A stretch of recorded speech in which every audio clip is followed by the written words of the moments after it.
హైడ్రా దాడుల విషయంలో కేంద్ర హోంశాఖ సహాయ మంత్రి బండి సంజయ్ కుమార్ మరోసారి ప్రభుత్వంపై నిప్పులు చెరిగారు. హైడ్రా దాడులపై ప్రభుత్వం పునః సమీక్షించుకోకుంటే బీజేపీ తెగించి కొట్లాడేందుకు సిద్ధంగా ఉందని హెచ్చరించారు. ఈ సందర్భంగా ప్రజలను ఉద్దేశించి మాట్లాడుతూ, ప్రజలారా, మీకు అండగా బీజేపీ ఉంది. మీ ఆస్తులను రక్షించే బాధ్యత తీసుకుంటాం. మీ ఆయుధం మేమవుతాం. పేదలకు ఆయుధంగా బీజేపీ మారబోతోంది. మీ ఇండ్లపై హైడ్రా బుల్డోజర్లు దిగాలంటే ముందు బీజేపీ కార్యకర్తలపైన, మాపైన బుల్డోజర్లపై దిగిన తర్వాతే మీ ఇళ్లను తాకాలి.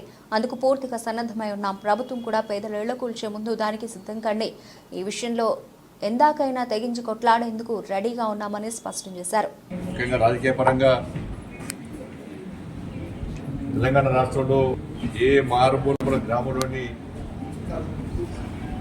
ఏ అవగాహన లేని ఒక వ్యక్తిని కలిసినా కూడా హైడ్రా విషయం చర్చిస్తూ ఉన్నారు. గ్రామ పంచాయతీ ఎక్కడైనా హైడ్రా విషయం చర్చిస్తూ ఉంటారు. హైడ్రా విషయంలో బాధపడడం పాపత్వం నిజంగా కూడా. మరి ప్రభుత్వానికి ఎందుకు బుద్ధి వస్తుందో ఇప్పటికీ అర్థమవుతలేదు. సోషల్ మీడియా ద్వారా ప్రత్యక్షంగా పరోక్షంగా ప్రజల నుంచి విమర్శలు వస్తున్నప్పుడు కూడా, ప్రజల నుంచి వ్యతిరేకత వస్తున్నప్పుడు కూడా ప్రభుత్వము అధికారులతో పత్రికా విలేకరుల సమావేశాలు పెట్టించి వార్నింగ్లు, హెచ్చరికలు జారీ చేసేటువంటి స్థాయికి దిగజడం ఇంతకంటే మూర్ఖత్వం ఇంకోటి కాదు. ప్రభుత్వ పరిస్థితి అయినా డ్యామేజ్ కథలకే పరిస్థితి అనుకున్నది ఒకటి, అయింది ఒకటి. మేము కూడా ఏదో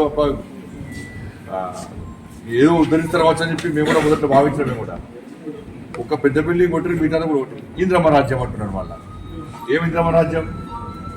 ఇలా ప్రజలు మీకు ఎత్తుకొట్టేసారు. 6 గ్యారెంటీలు చూసి అరే ఇంద్రమ రాజ్యం చేస్తామని చెప్పి మీరు హామీ ఇస్తే ప్రజలు మీకు నమ్మి ఓటేసారు. ఇంద్రమ రాజ్యం అంటే ఏంది? పేదలు ఇంటి కూర్చొని ఇంద్రమ రాజ్యమా?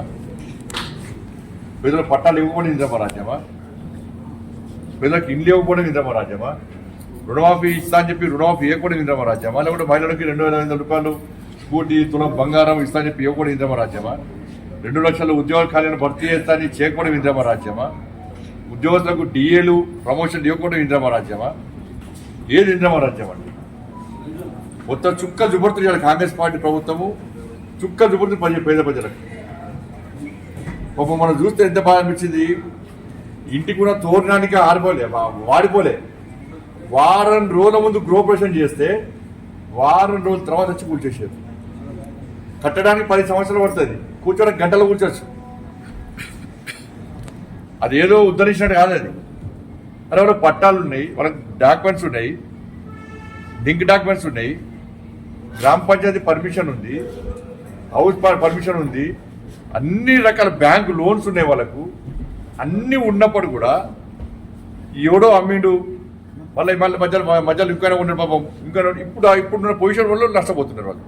వాళ్ళందరూ ఇప్పుడు ఉన్న వాళ్ళందరూ కష్టపడి ఏదో పుణ్యాలు చేసుకోవడం, ప్రైవేట్ చిన్న చిన్న ఉద్యోగాలు చేసుకోవడం, ఇక స్థిరపడదామని వచ్చిన వాళ్ళు తప్ప ఎవరు దాని బలిసిన ఇవ్వలేరు.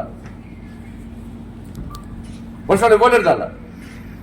కిరాయికి ఉన్న వాళ్ళు కూడా రాత్రి చెప్పకుండా మొత్తం ఇల్లు కూల్చేస్తే వాళ్ళు ఏడుకోవాలి. ఈ విధంగా ఒక ఆదర్శవంతమైన జీవితం గడిపిన దాన్ని కార్యకర్తలకు, ప్రజలకు అందించాలనే ఉద్దేశంతో ఈ ఫోటో ఎగ్జిబిషన్ కార్యక్రమాన్ని ఈరోజు భాగ్యనగర్లోని భారతీయ జనతా పార్టీ కార్యాలయంలో ఇలా చాలా బ్రహ్మాండమైనటువంటి ఫోటో ఎగ్జిబిషన్, వారి యొక్క జీవిత చరిత్ర మొత్తం కూడా కళ్ళ కట్టినట్టుగా ఈరోజు ఈ ఫోటో ఎగ్జిబిషన్ పెట్టడం జరిగింది. మన కార్యకర్తలు, నాయకులు, ప్రజలందరూ కూడా ఈ ఫోటో ఎగ్జిబిషన్ చూసి మన స్ఫూర్తి పదార్థమైనటువంటి నరేంద్ర మోడీ గారిని ఆదర్శంగా తీసుకొని ముందుకు సాగాల్సిందిగా అందరికీ విజ్ఞప్తి చేస్తూ, 2వ తారీఖు నాడు కూడా మహాత్మా గాంధీ జయంతి సందర్భంగా కూడా సేవా కార్యక్రమాలు, స్వచ్ఛ అభియాన్ పేరుతో సేవా కార్యక్రమాలు కూడా అందరూ చేయాల్సిందిగా అందరికీ విజ్ఞప్తి చేస్తూ